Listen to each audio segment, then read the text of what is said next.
20वीं शताब्दी के पहले दशक में विदेश में रह रहे दो भारतीय स्वदेश वापस लौटे। तब किसी को कल्पना नहीं थी कि यही दोनों अगले 100 वर्ष की भारतीय राजनीति का आधार बनने जा रहे हैं। पहले विनायक दामोदर सावरकर, जिन्हें भारत आते ही 50 साल के लिए काला पानी की सजा देकर अंडमान भेज दिया गया, और दूसरे मोहनदास करमचंद गांधी, जो दक्षिण अफ्रीका से लौटे थे।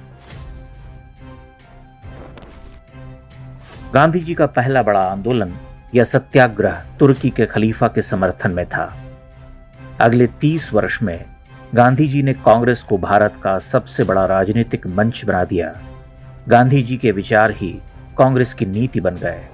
इसके लिए चुने हुए अध्यक्ष सुभाष चंद्र बोस को इस्तीफा देना पड़ा हो या प्रदेश कमेटियों की पसंद के बाद भी सरदार पटेल के स्थान पर जवाहरलाल नेहरू को भारत का प्रधानमंत्री बनाना हो। मेरी पसंद जवाहर है। इस वाक्य के साथ गांधी जी ने जो परंपरा देश में आरंभ की, वह आज तक जारी है। यह एक वाक्य बताता है कि किसी एक व्यक्ति की पसंद नापसंद कैसे पूरे राष्ट्र की सामूहिक चेतना और योग्यता पर भारी पड़ सकती है। पत्रकार प्रखर श्रीवास्तव की बेस्ट सेलर पुस्तक हे राम में इस इतिहास के बारे में विस्तार से बताया गया है।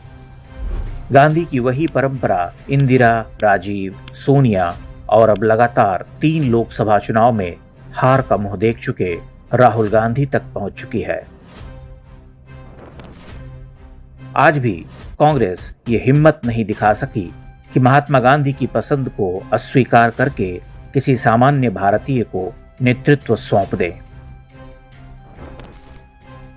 वर्ष 1910 से 1937 तक अंडमान की सेल्यूलर जेल और नजरबंदी में जीवन के 27 वर्ष बिताने वाले सावरकर को गांधी जी की तरह अवसर ही नहीं मिला कि उनके विचारों को देश जान और समझ सके।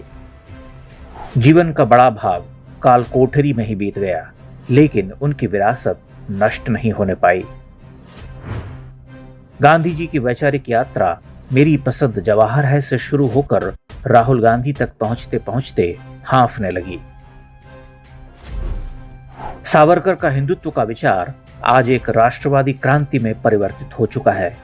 यही विचार असाधारण संगठन क्षमता वाले नेताओं की पूरी पीढ़ी तैयार कर रहा है।